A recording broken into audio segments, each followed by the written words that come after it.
So hello students, इस वाले video में हम आज बात करेंगे रिलेशन की। ओके, रिलेशन चैप्टर आपके क्लास 11th एनसीईआरटी में भी है और क्लास 12th में भी है। ठीक है, क्लास 11th में आप जो पढ़ेंगे बेसिक रिलेशन, और क्लास 12th में आप टाइप्स ऑफ रिलेशन, ठीक है, और उसका एडवांस पार्ट पढ़ते हैं। जो 11th है उसी के बाद का आप क्लास 12th में पढ़ते हैं, राइट। तो मैं आज बिल्कुल बेसिक से स्टार्ट कर रहा हूँ रिलेशन को। बहुत अच्छे से समझना, इम्पॉर्टेंट टॉपिक है, सिंपल है, थोड़ा सा थ्योरेटिकल है। आपको लैंग्वेज अच्छी आनी चाहिए इन क्वेश्चंस को करने के लिए। इंपॉर्टेंटली मैं क्लास 12th के लिए बात कर रहा हूँ। अगर क्लास 12th बोर्ड एग्जाम में आपका कोई क्वेश्चन आता है इससे रिलेटेड, तो आपको एक्सप्लेनेशन अच्छे से देना आना चाहिए। आपको समझ में सब चीजें आ जाएंगी इजीली, बट एक्सप्लेनेशन देने में बच्चों को इशू आता है। ठीक है, तो एक्सप्लेनेशन अगर आप बेटर तरीके से दे पाएंगे तो आपको फुल मार्क्स मिलेंगे। Okay, other than competitive exams के लिए भी इंपॉर्टेंट है। अगर आपको कंसेप्चुअली बहुत अच्छे से पता है तो आप इसके क्वेश्चन बहुत फटाफट से निकाल लेते हैं। क्लियर, सेट थ्योरी से थोड़ा सा क्लियर होना चाहिए, सेट्स के बारे में आपको पता होना चाहिए रिलेशन पढ़ने के लिए। देखो बेसिकली ये पूरा चैप्टर जो है वो डिपेंडेंट है पूरा सेट पे, क्योंकि हम सेट के साथ ही ऑपरेशन करते हैं। सेट के साथ ही हमको सब कुछ पढ़ना है रिलेशन में, तो सेट थ्योरी अच्छे से आना चाहिए। ओके, तो चलो सबसे पहले स्टार्ट करने से पहले मैं कुछ बेसिक बातें कर देता हूं, और वो है आपका सबसे पहले ऑर्डर्ड पेयर। सबसे पहले ऑर्डर्ड पेयर क्या होता है? अब नाम में पता चल रहा है कि सर यहाँ तो पेयर लिखा हुआ है। पेयर है मतलब कोई दो चीजें तो होंगी, और ऑर्डर भी है, इसका मतलब ऑर्डर भी इंपॉर्टेंट होता होगा। ठीक है, तो ऑर्डर पेयर में जैसे कि सेट में ऑर्डर इंपॉर्टेंट नहीं होता है। सेट में आप जितने भी एलिमेंट्स लिख सकते हो उनको आप ऑर्डर चेंज कर सकते हो, डजंट मैटर, सेट सेम ही रहेगा। बट ऑर्डर पेयर में ऑर्डर इंपॉर्टेंट करता है। जैसे ऑर्डर पेयर होता है वैसे ऑर्डर ट्रिपलेट भी होता है, उसकी आगे अपन बात करेंगे। ठीक है, तो ऑर्डर पेयर को रिप्रेजेंट करने का या फिर लिखने का जो तरीका होता है is just as a point. अपन पॉइंट को लिखते हैं कोऑर्डिनेट प्लेन में, बस वैसे ही लिखते हैं। ठीक है, यहाँ पर अगर मैंने a, b लिख दिया तो ये ऑर्डर पेयर है आपका। ठीक है, ऑर्डर्ड पेयर हमेशा दो सेट से मिलके बनता है। एक्चुअली दो सेट्स के जो एलिमेंट होते हैं उनसे मिलके बनता है। ओके, तो इसका जो फर्स्ट एलिमेंट होगा वो किसी सेट को बिलोंग कर रहा होगा, और जो दूसरा एलिमेंट होगा वो भी किसी सेट को, दूसरे सेट को बिलोंग कर रहा होगा। हो सकता है कि दोनों सेम सेट को भी बिलोंग कर सकते हैं। ठीक है, तो ये होता है आपका ऑर्डर्ड पेयर। बस इतना ही है, डेफिनेशन से मत जाओ, बस पता होना चाहिए ऑर्डर्ड पेयर को हम राउंड ब्रैकेट में लिखते हैं, और a, b, ठीक है, यहाँ पर इक्वल नहीं होता है b, a के। ये ध्यान रखना कि यहाँ पर ऑर्डर इंपॉर्टेंट होता है, इसलिए a, b is not equal to b, a। Just remember that. Okay, अच्छा, अगर मैं वही बात करूं कि अगर दो ऑर्डर्ड पेयर इक्वल हैं, जैसे कि a1, b1 is equal to a2, b2 बोल रहा हूं, तो इम्प्लाइज, ठीक है, दोनों के पहले पहले एलिमेंट इक्वल होने चाहिए, और दोनों के, जस्ट मिनट, सॉरी, दोनों के दूसरे दूसरे एलिमेंट भी इक्वल होने चाहिए। मतलब ये वाले दोनों एलिमेंट आपस में इक्वल होने चाहिए और ये वाले दोनों एलिमेंट आपस में इक्वल होने चाहिए, तभी वो दोनों ऑर्डर पेयर इक्वल होंगे, अदरवाइज वो दोनों ऑर्डर पेयर इक्वल नहीं होंगे। तो this is the theory behind the order pair, थोड़ा सा याद रखना। ठीक है, वैसे ही ऑर्डर ट्रिपलेट में ऑब्वियस बात है तीन एलिमेंट आएंगे, क्योंकि मैं किसकी बात कर रहा हूँ, ट्रिपलेट की बात कर रहा हूँ। ठीक है, तो ऑर्डर ट्रिपलेट में आपके तीन एलिमेंट आते हैं, लाइक जैसे कि कुछ ए बी सी आ गया। ये वाला जो एलिमेंट है वो किसी एक सेट को बिलोंग कर रहा होगा, ये वाला एलिमेंट भी किसी एक सेट को बिलोंग कर रहा होगा, और ये वाला एलिमेंट भी किसी एक सेट को बिलोंग कर रहा होगा। बट ये तीनों किसी एक सेट को भी, तीनों एलिमेंट किसी एक सेट को भी बिलोंग कर सकते हैं, ये भी ध्यान रखना। मैंने यहाँ पे तीनों अलग अलग बताए हैं। ठीक है, तो this is your order triplet. अब बोलिए सर बनते कहाँ से, ये आए कहाँ से, कैसे आएंगे ये? ठीक है, तो उसकी बात करते हैं, और उसके लिए हमें स्टार्ट करना होगा Cartesian product of two sets. मैं पहले ऑर्डर पेयर की बात ही कर रहा हूँ। ठीक है, अब अपन बात करते हैं कार्टेशियन, दैट इज इंपॉर्टेंट। पूरा जो रिलेशन है वो इसी पे बेस्ड है ना। कार्टेशियन प्रोडक्ट ऑफ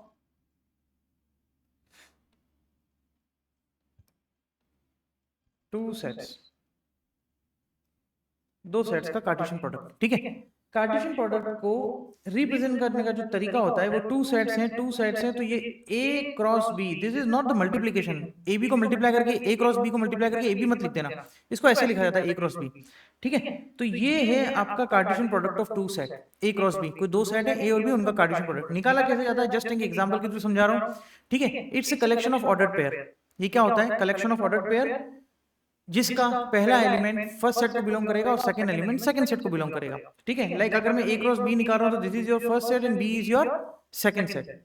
ठीक है, सो इसको थोड़ा सा अगर हम लिखना चाहें तो collection of ordered pair a comma b such that a belongs to set A and B belongs to set B। ठीक है, थोड़ा और समझाने के लिए एक एग्जांपल लेता हूं, जैसे कि एक सेट ले लिया है मैंने 1 2 एंड 3, ठीक है, और एक सेट ले लेते हैं अपन x y b, ठीक है। और अगर मुझे a cross b find out करना है, a cross b find out करना है, तो आपको वो सभी ऑर्डर पेयर लिखने पड़ेंगे जिसका पहला एलिमेंट सेट a का होगा, क्योंकि सेट फर्स्ट सेट क्या है a और सेकंड सेट क्या b है, और जो सेकंड एलिमेंट होगा वो किसका होगा, सेट b का होगा। क्लियर? तो जब अपन कंबाइन करते हैं तो ये 1 x, ठीक है, 1 का x के साथ, फिर 1 y आ जाएगा, फिर 2 x and 2 y, then 3 x and then 3 y। Okay, so ये हो गया है आपका a क्रॉस b। इसी तरीके से if I want to find out b cross a, अगर मुझे b क्रॉस a निकालना है, ठीक है, तो b क्रॉस a भी एक कलेक्शन ऑफ ऑर्डर पेयर होगा, बट इस ऑर्डर पेयर में जो पहला एलिमेंट होगा वो किसका होगा, फर्स्ट सेट का होगा, मतलब b का होगा, और जो सेकंड एलिमेंट होगा वो किसका होगा, सेकंड सेट का होगा, दैट मींस a का होगा। ठीक है, तो अपन इसको अगर बनाते हैं तो अब फर्स्ट एलिमेंट सेट b का लेना पड़ेगा, तो that means x 1 x 2 and x 3, just like y 1 y 2 and y 3। तो ये आ गया आपका b क्रॉस a। अब आपको पता है कि सेट के ये और ये ऑर्डर पेयर सेम नहीं होते हैं, क्योंकि ऑर्डर यहाँ पर चेंज हो रहा है। इसी वजह से हम बोलते हैं कि दो जो सेट हैं आपके a क्रॉस b और b cross a order pair के कलेक्शन ये इक्वल नहीं होते हैं। ठीक है, अच्छा, अब कुछ और इंपॉर्टेंट बात करते हैं। तो ये तो हो गया आपका कार्टेशियन प्रोडक्ट की बात, है ना। तो कार्टेशियन प्रोडक्ट को मैं ऐसे भी लिख सकता हूँ ना, a क्रॉस b की सेट बिल्डर फॉर्म लिखूं अगर मैं, तो ये क्या बन रहा है, इन ऑर्डर्ड पेयर का कलेक्शन सच दैट जो a है वो a को बिलोंग करे एंड जो b है वो b को बिलोंग करे। तो this is your set builder form of Cartesian product of two set. इस तरीके से लिखा जाता है इसको। ओके, चलिए भैया आगे की बात करते हैं। अब देखो नंबर ऑफ एलिमेंट कितने आ रहे हैं, ठीक है। इसी एग्जांपल के लिए बात करता हूं मैं। If n of a is equal to p and n of b is equal to q, implies n of a cross b कितना होगा। सोचिए, इधर यहां पर n ऑफ a कितना था, 3 था, यहां पर n ऑफ b कितना था, 2 था, तो n of a cross b कितना आया था, तो भैया 1 2 3 4 5 6 आया था। ठीक है, तो यहां पर अगर मैं n of a cross b निकालूंगा तो वो कितना आया था, 6 आया था, मतलब इन दोनों का मल्टीप्लीकेशन। ठीक है, तो ये ध्यान रखना कि n of a cross b is equal to always n of a multiplied by n of b and which is equal to pq। ठीक है, always remember that. Okay, so this is your Cartesian product. इस तरीके से आपको Cartesian product के साथ, अच्छा, आप किसी सेट का उसी सेट के साथ भी कार्टेशियन प्रोडक्ट निकाल सकते हैं, मतलब a क्रॉस a भी निकाल सकते हैं। ठीक है, let's take in another example. ठीक है, मैं अगर आपको बोल दूं कि a 1 2 है, ठीक है, सो अगर मुझे a क्रॉस a निकालना है, इसका मतलब 1 2 के क्रॉस कर रहा हूं 1 2 के साथ। यस सुनो, 1 2 का क्रॉस 1 2 के साथ ही a क्रॉस a निकालना है, तो उसी सेट का उसी सेट के साथ तो क्रॉस होगा, है ना। अगेन ऑर्डर पेयर निकालने हैं, तो भाई 1 का 1 के साथ, देन 1 का 2 के साथ, देन 2 का 1 के साथ एंड देन 2 का 2 के साथ। हाँ या ना, ये हो गया आपका Cartesian product a cross a।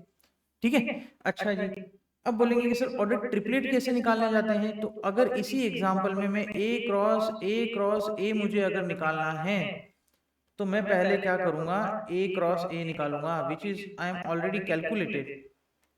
ठीक है, तो एक काम करते हैं, इसको थोड़ा सा ऐसे लिख लेते हैं, ये और ये cross a। Yes, a cross a मैंने ऑलरेडी निकाल लिया, तो उसका यहाँ लिख दो 1 1 देन 1 2 देन 2 1 देन 2 2 का क्रॉस करना है इस a के साथ, और a क्या था आपका 1 2 था, राइट। तो यहां पर आपके बनेंगे ऑर्डर ट्रिपलेट, क्योंकि इसका अगर आप इस 1 के साथ करोगे तो इट विल बिकम 1 1 1। यस, बाद में उस एलिमेंट को लिखना है, एंड देन 1 1 2, इसका 2 के साथ कर दिया तो 1 1 2 आ गया। वैसे आगे सभी का करोगे तो 1 2 1, then 1 2 2, then 2 1 1, then 2 1 2, then 2 2 1 and 2 2 2। तो ये आपके आ गया है A cross A cross A। ठीक है, तो यहाँ से एक चीज ये भी आप पता कर सकते हो कि अगर मुझे किन्हीं तीन सेट का कार्टेशियन प्रोडक्ट के एलिमेंट्स के बारे में बात करनी है तो वो इंडिविजुअल सेट्स में जो एलिमेंट हैं उनका मल्टीप्लीकेशन ही होता है। जैसे कि यहाँ पर 1 2 3 4 5 6 7 8, 2 इंटू 2 इंटू 2 आ गया 8। ठीक है, तो this is your Cartesian product और इसको अपन जो बोलते हैं वो क्या है आपका, ये ऑर्डर ट्रिपलेट है। ये क्या है, ऑर्डर ट्रिपलेट। ओके, सो ये होता है आपका Cartesian product. This is your order pair और ऑर्डर ट्रिपलेट का इस तरीके से आप निकाल सकते हैं। ठीक है, इसके बाद बहुत सारी चीजें हैं, जैसे यूनियन निकालना और ये निकालना, वो सब आपको अच्छे से पता है। ठीक है, इसके बारे में मैं ज्यादा बात नहीं कर रहा हूँ। आई मीन से अगर आपने सेट थ्योरी पढ़ रखा है तो आप किसी भी दो सेट का, अगर इन दोनों सेट का ही मैं पूछ लूँ यहाँ पर, जैसे कि अपन ने ये दोनों निकालते हैं, इनका इंटरसेक्शन क्या होगा? इंटरसेक्शन मतलब common part. Sir common part कैसे आएगा, क्योंकि हर ऑर्डर पेयर तो उल्टा है, तो मतलब कुछ इक्वल नहीं है, तो इसका यूनियन सॉरी इंटरसेक्शन आ जाएगा 5 और यूनियन के लिए सभी को लिख दो। ये तो बेसिक थिंग्स है ना, कुछ एनसीईआरटी में बहुत सारे ऐसे क्वेश्चंस आपको मिल जाएंगे 11th के एनसीईआरटी में, राइट। चलो, so this is your Cartesian product. अब now there is a different types of representation जिसके थ्रू आप कार्टेशियन प्रोडक्ट को डिस्क्राइब कर सकते हो। जैसे कि मैंने ये जो कार्टेशियन प्रोडक्ट लिखा है, दो सेट का, तीन सेट का, this is the roster form. ये क्या है आपकी रोस्टर फॉर्म है। ठीक है, वैसे आप सेट बिल्डर फॉर्म भी लिख सकते हैं अगर सभी किसी कॉमन प्रॉपर्टी को फॉलो कर रहे होंगे तो। ठीक है, इसके अलावा दो और भी आती हैं, लाइक एरो डायग्राम आता है, लैटिस स्ट्रक्चर आता है। ठीक है, तो उसकी बात कर लेते हैं। कुछ बहुत बेसिक सी चीजें हैं, छोटी सी चीजें, मैं आपको समझा देता हूँ।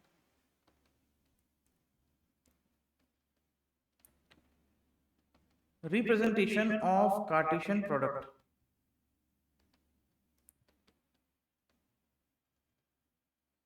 कार्टेशियन प्रोडक्ट का अब हमें क्या करना है, रिप्रेजेंटेशन देखना है कि किस तरीके से होता है। ठीक है, एग्जाम्पल के थ्रू करते हैं, that will be more better. ठीक है, एक एग्जाम्पल ले लेता हूं, जैसे कि मैंने ए ले लिया, छोटा सा लेते हैं 1,2, क्या बन गया ये, और बी लेते हैं A,B। ठीक है, अगर मैं आपसे A क्रॉस B निकाल रहा हूं तो ये हो जाएगा 1,A, then 1,B, then 2,A, then 2,B, right. ये अपन ने निकाल लिया उसका कार्टेशियन प्रोडक्ट। ठीक है, अब इसको रिप्रेजेंट करना है अलग अलग तरीके से। ठीक है, तो ये वाली जो फॉर्म है ना, ये जो आपने लिखी हुई है, ये है इसकी रोस्टर फॉर्म। इसको हम क्या बोल देते हैं, रोस्टर फॉर्म बोल देते हैं। ठीक है, ये this is your first type. Second type, आप इसका एरो डायग्राम भी बना सकते हैं।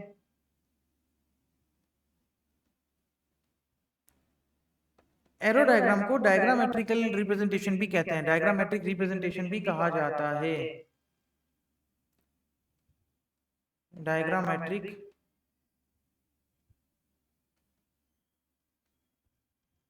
Representation, right. कुछ नहीं होता है, आपने जैसे कि सेट ए और बी पे A क्रॉस B डिफाइन किया है, तो ए सेट को पहले इन दोनों सेट को आपको ओवल शेप में बनाना होता है।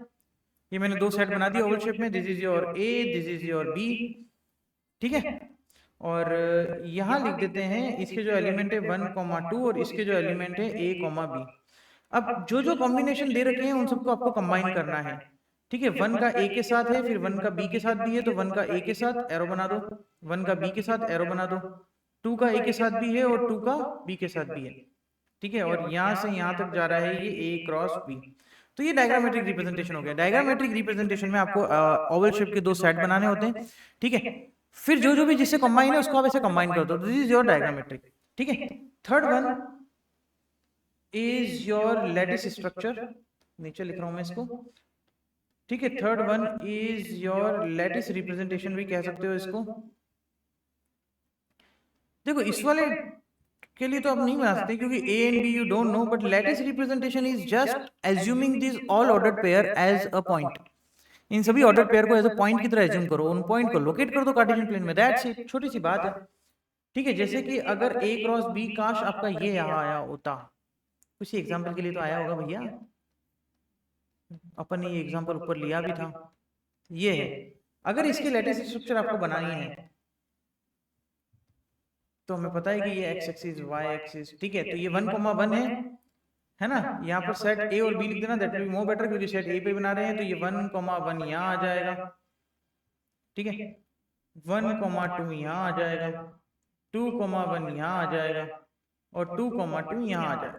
तो this is your lattice structure, बस एज अ पॉइंट की तरह रिप्रेजेंट करना होता है, दैट्स इट, इससे ज्यादा कुछ भी नहीं है। ओके, तो ये एरो डायग्राम हो गया और ये हो गया, तो this is your Cartesian product. ठीक है, अब कार्टेशियन प्रोडक्ट के बाद ही रिलेशन पढ़ सकते हैं आप। अगर आप कार्टेशियन प्रोडक्ट में अपन ने क्या निकाला है, दो सेट के सभी एलिमेंट को रिलेट किया है, यस और नो, दो एलिमेंट के सभी, दो सेट के सभी एलिमेंट्स को मैंने रिलेट किया है, उन्हीं को रिलेट किया है, तो उन्हीं के बेसिस पे अपन रिलेशन पढ़ेंगे, राइट। तो अब बात करते हैं अपन आगे की रिलेशन की। ओके, सो बात करते हैं हम रिलेशन की। सो मैंने आपको बोला कि रिलेशन कार्टेशियन प्रोडक्ट पे ही डिपेंडेंट है, तो हम थोड़ा सा एक एग्जांपल के थ्रू हमको समझाना चाहता हूँ कि रिलेशन बनते कैसे हैं एक्चुअली। रिलेशन देखो, रिलेशन के लिए आपके पास दो चीजें होनी चाहिए मेरे से, किसी का उसी के साथ रिलेशन या किसी सेट का किसी और सेट के साथ रिलेशन। ठीक है, उनके एलिमेंट्स के आपस में रिलेट होते हैं, राइट। एक सेट का उसी सेट के साथ खुद के साथ भी रिलेशन बन सकता है, इस चीज को ध्यान रखना, ठीक है। तो चलिए बात करते हैं, जैसे कि लेट सपोज मैंने आपके सामने एक सेट लिखा है A, that is 1,2, B that is a,b। हमने a क्रॉस b निकाला था, वो आपके पास आया था 1,a, 1,b, 2,a and 2,b। ये रिलेशन ये कार्टेशियन प्रोडक्ट लिख दिया, राइट। अच्छा, अब मैं यहाँ पे अगर आपके सामने एन ए क्रॉस बी पूछता हूँ तो उसका आंसर आप देंगे 4, या सुनो 4 आ रहा है ना, क्योंकि इसके 2 हैं, इसके 2 हैं, और वैसे आप वैसे भी काउंट कर सकते हैं, 4 एलिमेंट आ रहे हैं, 1 2 3 4। अच्छा, अगर मैं आपसे पूछूं कि number of subsets of A cross B कितना आएगा, number of subsets of A cross B. अब आपने सेट में पढ़ा होगा, किसी सेट में अगर n एलिमेंट है तो उसके नंबर ऑफ सबसेट्स कितने होते हैं, 2n, राइट। वैसे अगर यहाँ पे number of subsets of A cross B पूछा तो ए क्रॉस बी में कितने एलिमेंट है, 4 एलिमेंट है, तो इसके नंबर ऑफ सबसेट्स आ जाएंगे 2^4, दैट इज 16। ठीक है, तो 2^4 16 जितने नंबर ऑफ सबसेट्स हैं ए क्रॉस बी के, उतने ही नंबर ऑफ रिलेशंस होते हैं फ्रॉम ए टू बी। ठीक है, बी टू ए निकालने के लिए you have to find out B cross A to B निकालने के लिए you have to find out A cross B. ठीक है, तो जितने नंबर ऑफ सबसेट्स होते हैं उतने ही नंबर ऑफ रिलेशन होते हैं, ये चीज ध्यान रखना, relation from A to B, A to B उतने ही नंबर ऑफ रिलेशंस होंगे। ठीक है, सो मैं इस चीज को ऐसे लिख देता हूं कि जो आपके नंबर ऑफ रिलेशन हैं वो किसके इक्वल होते हैं, number of subsets of Cartesian product, number of subsets of Cartesian product of sets. जिन भी आपके सेट के आप कार्टेशियन प्रोडक्ट निकाल रहे हो ना, उसके आप नंबर ऑफ रिलेशंस निकाल सकते हो उस सेट का उस सेट के साथ, लाइक दैट। ठीक है, सो ये चीज आपका रिलेशन फाइंड आउट करने के लिए काम आता है, कितने रिलेशंस बन रहे हैं, क्या बन रहा है, और ये और वो। ठीक है, सो एक तो ये चीज ध्यान रखें। अच्छा, अगर यहाँ पर ये चीज ध्यान रखना कि ए और बी दोनों नॉन एम्प्टी सेट होने चाहिए। ठीक है, सो मैं इसको ऐसे लिख देता हूं कि जैसे कि आपके पास दो सेट हैं ए एंड बी, 2 सेट्स।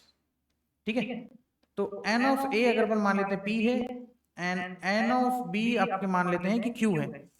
ठीक है, सो अगर हम इसको और डिफाइन करें अच्छे से इसी बेसिस पे, तो नंबर ऑफ रिलेशन की बात कर लेते हैं भाई, number of relation from a to b कितना होगा, जितने a क्रॉस b के सबसेट्स हैं। a क्रॉस b के सबसेट्स कितने, अगर इसमें p है इसमें q है, तो a क्रॉस b में कितने एलिमेंट होंगे, pq।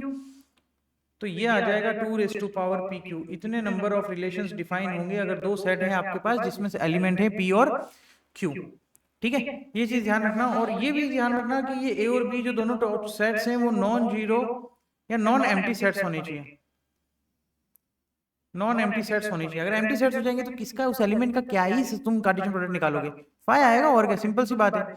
ठीक है, तो ये तो बात होगी रिलेशन की। अच्छा, अब रिलेशन को डिफाइन कैसे करते हैं, ओके, ये बहुत सारी चीजें हैं, आगे की बात करते हैं अपन। ओके, सो अब हमें ये भी पता है कि जब अपन सबसेट्स निकालते हैं, ठीक है, तो सेट में आपने पढ़ा होगा कि empty set is a subset of every set, right, and a set is a subset of itself. तो ये जो दो सबसेट हैं ए क्रॉस बी के, ये भी तो रिलेशन होंगे, है ना, एक तो फाई और एक वो खुद, कार्टेशियन प्रोडक्ट खुद भी तो एक सबसेट है, तो वो भी तो रिलेशन होगा। तो इन दोनों रिलेशन को ट्राइवल रिलेशन कहा जाता है। ये मैं नेक्स्ट वीडियो में लूंगा, that is the types of relation में अपन बात करेंगे, वॉइड रिलेशन की, यूनिवर्सल रिलेशन की, इक्विवेलेंस रिलेशन की, तब अपन इसकी बात कर लेंगे।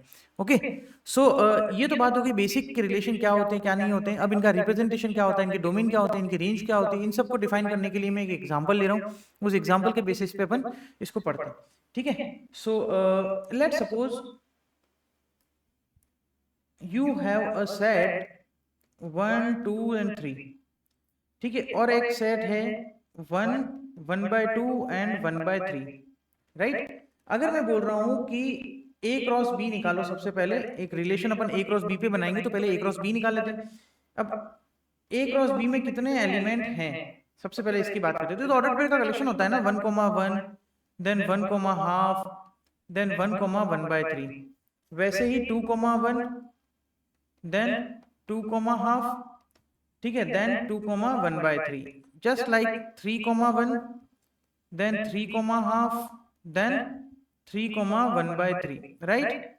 ठीक है, तो अगर आप number of subsets of A cross B निकालेंगे, तो इसमें 9 एलिमेंट आ रहे हैं, तो 2⁹9 आ जाएंगे। ठीक है, उतने ही आपके नंबर ऑफ रिलेशन होंगे, okay, from A to B, right. एक एग्जांपल ले लेते हैं, let a relation R from A to B, एक रिलेशन आर ले रहा हूं मैं ए टू बी में।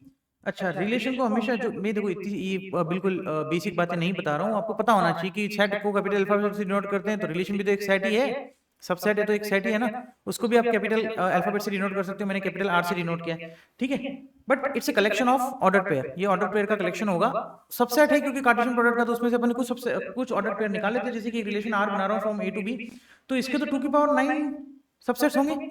एक सबसेट निकाल लेते हैं उसमें से, कौन सा सबसेट निकाल रहा हूं मैं, एक तो मैं निकाल रहा हूँ 1,1, एक में निकाल रहा हूँ 2,1/2, और एक में निकाल रहा हूँ 3,1/3, ये एक सबसेट होगा, तो ये मैंने एक आर बना दिया।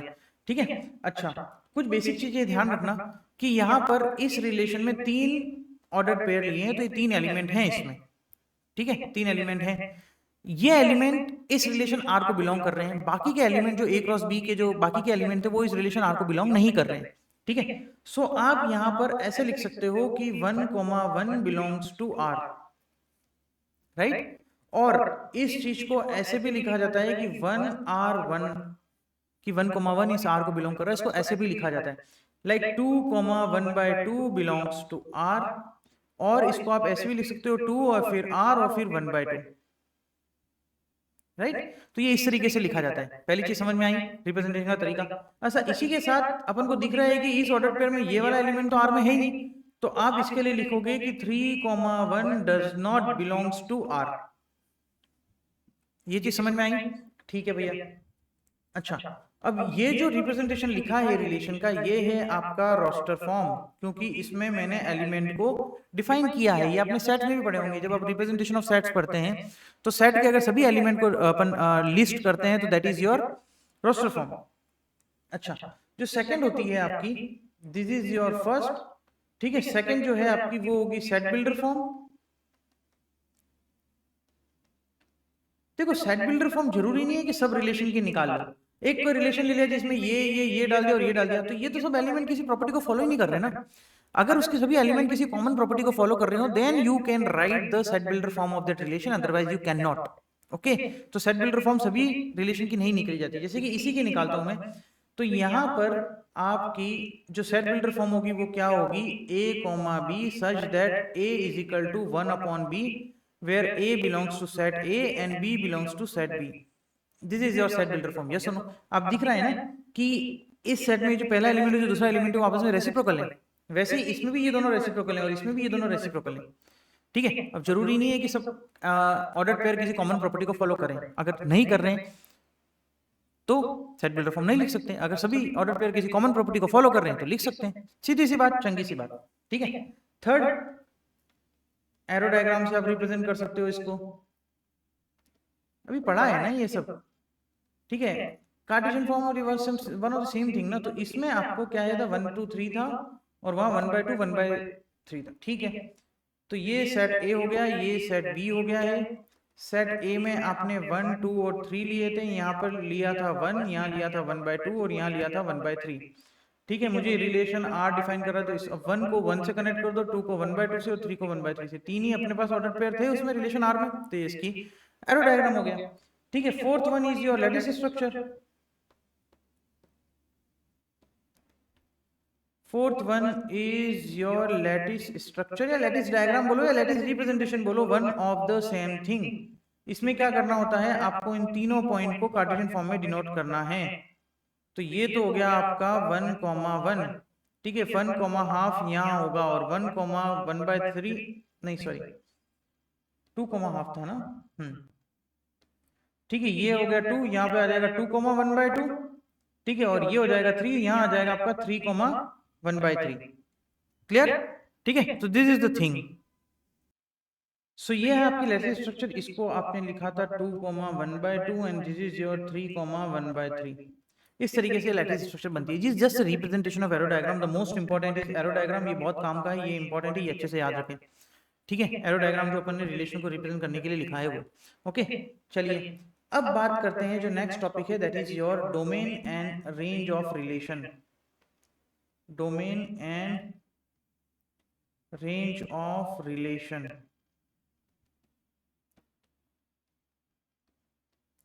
ठीक है। किसी भी रिलेशन की डोमेन क्या होता है, बहुत बेसिक सी थिंग है, इसके डेफिनेशन पे नहीं जाते।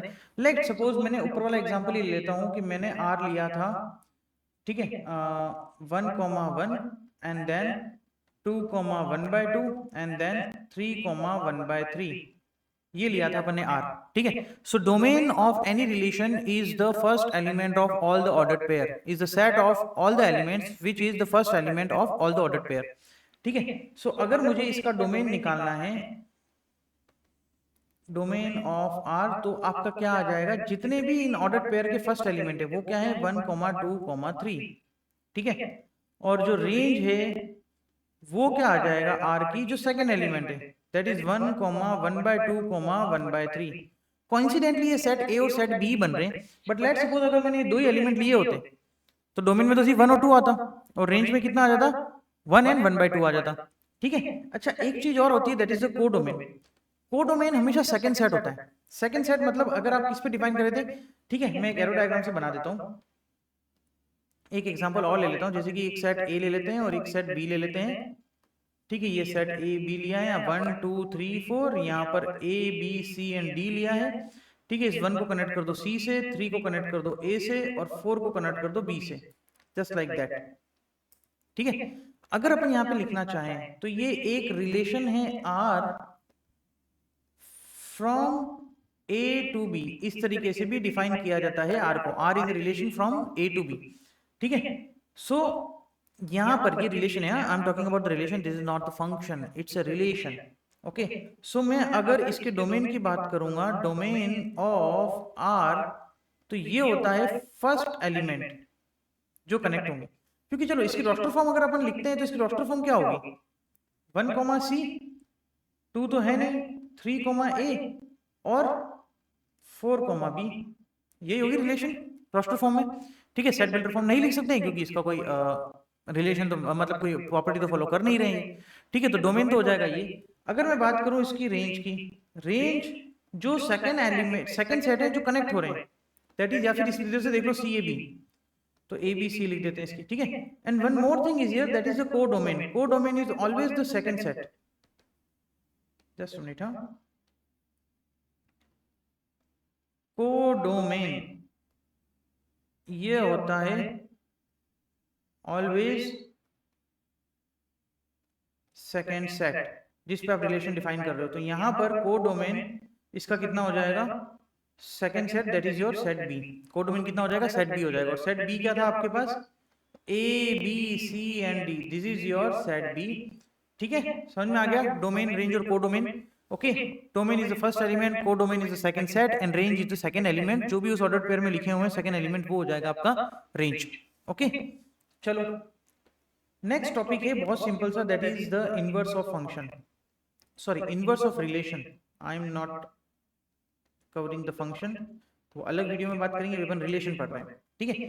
कुछ भी नहीं है, आर सिंपल रिलेशन में जो ऑर्डर पेयर बने थे उन सबको रिवर्स कर दो तो वो आपका क्या बन जाएगा, इनवर्स बन जाएगा उस रिलेशन का। जैसे कि एक एग्जांपल आर ले लेते हैं अपन, ये जो भी लिया था, नहीं अब दूसरा ले लो, 1, A लिया था, कुछ भी ले लेते, 2, B and 3, C, like this is your relation. तो इसका जो इनवर्स होगा, inverse of R, that is denoted by R inverse. किससे डिनोट करेंगे उसको अपन, आर इनवर्स से डिनोट करोगे, और वो हो जाएगा इन सभी का opposite, A, 1 then B, 2 and then C, 3, that is your inverse of R. ठीक है, तो एक चीज यहां से नोटिस करोगे कि अगर मैं इसका डोमेन निकालूंगा, डोमेन ऑफ आर इनवर्स, वो क्या हो जाएगा, ये और ये आर की रेंज थी, हाँ या ना, सेकेंड एलिमेंट आ रहा था ना, तो हमेशा domain of R inverse is your range of R, है ना। और वैसे ही range of R inverse is equal to domain of R, दोनों आपस में क्या हो जाते हैं, एक दूसरे के रेसिप्रोकेट हो जाते हैं। इस चीज को बहुत अच्छे से ध्यान रखना आप, क्लियर, ठीक है। अब देखो एक तो क्वेश्चन करके दिखाता हूँ, ये तो जो बेसिक अपन ने रिलेशन थे वो ए से बी पे डिफाइन कर रहे थे, जिसमें ए में कुछ एलिमेंट थे और बी में कुछ एलिमेंट थे। कभी कभी ऐसा होता है कि relation is define on natural number, relation is define on integers, relation on define on real number, तो उसमें तो इनफाइनाइट ऑर्डर पेयर बनेंगे। तो ऐसे क्वेश्चंस को कैसे करते हैं, विल टेक अ क्वेश्चन, उस क्वेश्चन के थ्रू आपको समझाता हूँ। ये है बेसिक पार्ट, रिलेशन को कैसे लिखा जाता है, उसका डोमेन रेंज क्या होता है, क्योंकि फंक्शन पढ़ने के लिए आपको रिलेशन बहुत अच्छे से आना चाहिए, है ना। कुछ स्पेशल टाइप के रिलेशन होते हैं, वही आपके फंक्शन कहलाते हैं, वो भी अपन आगे वाले वीडियोस में बात करेंगे। बट पहले, उसके पहले मैं टाइप्स ऑफ रिलेशंस की बात करूंगा नेक्स्ट वीडियो में। अभी एक क्वेश्चन लेते हैं, उस क्वेश्चन को करते हैं। चलो, मैंने आपके सामने एक क्वेश्चन लिखा हुआ है, इसमें क्या लिखा हुआ है, relation R is define on set Z. Z क्या होता है, वैसे इसे लिख भी रखा है, define on set Z of integers. Integers का एक सेट है, उस पर अपन ने एक रिलेशन, इंटीजर्स तो इनफाइनाइट होते हैं। इंटीजर्स क्या होते हैं, positive, negative, zero, all round of numbers, like -3, -2, -1, और भी पीछे 0, 1, 2, 3 एंड सो ऑन, इस तरीके से होते हैं आपके इंटीजर्स। उस पर एक रिलेशन डिफाइन किया है, और वो रिलेशन ऐसे लिख रखा है, x, y belongs to r such that x square y square is equal to 25। जो इस प्रॉपर्टी को फॉलो कर रहे हैं वही आपको लेने हैं x और y, और x और जो y होंगे वो दोनों इस रिलेशन, ये r is not for real number, है ना, ये ध्यान रखना। यहाँ पर r को इसने एक रिलेशन बोला है, तो ये भी रिलेशन ही लिखा है, ठीक है। तो इस रिलेशन को आप ऐसे भी तो लिख सकते हो, x, y such that x square plus y square is equal to 25 and x, y belongs to z, yes और नो। तो ये इसकी सेट बिल्डर फॉर्म भी लिखी हुई सकती है। अब आपको ऐसे x और y ढूंढने हैं जो इस रिलेशन को, इस प्रॉपर्टी को फॉलो करें, ठीक है। सो एक काम करते हैं, अपन पहले x और y अलग अलग ले लेते हैं। जैसे कि यहां से मैं अगर निकालता हूं, चलो पूरा करके दिखा देता हूं, x square plus y square is equal to 25, तो y स्क्वायर कितना हो जाएगा, 25 माइनस एक्स स्क्वायर, तो y is equal to plus minus root of 25 minus x square. तो अगर मैं पहली कंडीशन में अगर x इज इक्वल टू 0 लिखता हूं तो y कितना आ जाएगा, 0 लिखोगे तो रूट 25 प्लस माइनस 5 आ जाएगा, हाँ या ना, ठीक है। सेकंड में अगर x इज इक्वल टू 1 लूंगा तो y हो जाएगा आपका plus minus root 24 which is not acceptable. तो अपन को वही लेना है, क्योंकि x और y दोनों इंटीजर होनी चाहिए ना, रूट 24 इज नॉट इंटीजर, तो ये नहीं लेना है आपको। तो मुझे बताओ तीसरा क्या लेंगे, ठीक है। अब अपन यहाँ लेंगे x इज इक्वल टू 3 ले लेंगे, क्योंकि 2 में भी कितना हो जाएगा, 21 हो जाएगा, बट 3 में हो जाएगा 9, और 25 minus 9 is 16, so y is equal to root 16 is 4। अगर मैं x इज इक्वल टू 4 ले लूं तो वो 16, तो ये प्लस माइनस 3 हो जाएगा, हाँ या ना, ठीक है। तो ये कुछ और है, और इसके अलावा और भी कुछ आ सकता है, हाँ आ सकता है, ठीक है। x इज इक्वल टू 5 आ सकता है, तो y इज इक्वल टू 0 आ जाएगा, है ना, प्लस माइनस 0 लिखने की जरूरत नहीं है, ओके। और बस ठीक है, बाकी के तो सब अगर आप x माइनस 3 उल्टे भी लिखने पड़ेंगे आपको, है ना। आप x वैल्यू -1 भी तो ले सकते हो, है ना, x वैल्यू -1 भी तो ले सकते हैं आप, बिल्कुल ले सकते हैं, क्योंकि ये भी तो इंटीजर है, नेचुरल नंबर थोड़ी है। -1 लोगे तो नहीं होगा, पर -3 पे हो जाएगा ना, -1 पे तो वही आ जाएगा 24, -3 पे हो रहा है, that is y is equal to plus minus 4। 7y is equal to -4 लोगे तो y is equal to plus minus 3, and 8y is equal to -4 लोगे, sorry this is your x and this is your x, तो y कितना हो जाएगा, 0 हो जाएगा। -5 पे 25 -25, ठीक है। सो इन सबको कंबाइन करके अगर मैं रिलेशन आर लिखता हूं, ठीक है, तो रिलेशन आर बहुत सारे ऑर्डर पेयर बनेंगे भैया, 0,5 एंड 0,-5।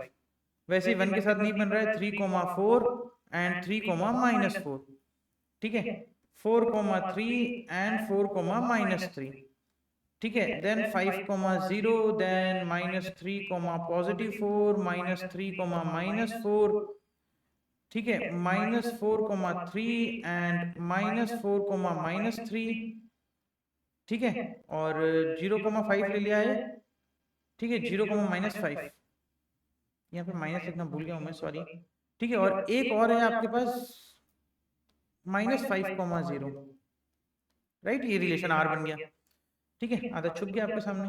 अब अगर मैं आर इनवर्स निकालूंगा तो ये सब ऑपोजिट हो जाएंगे ना, 5,0 -5,0, सभी ऑर्डर पेयर को ऑपोजिट लिख देना, लास्ट में 0,-5, ठीक है।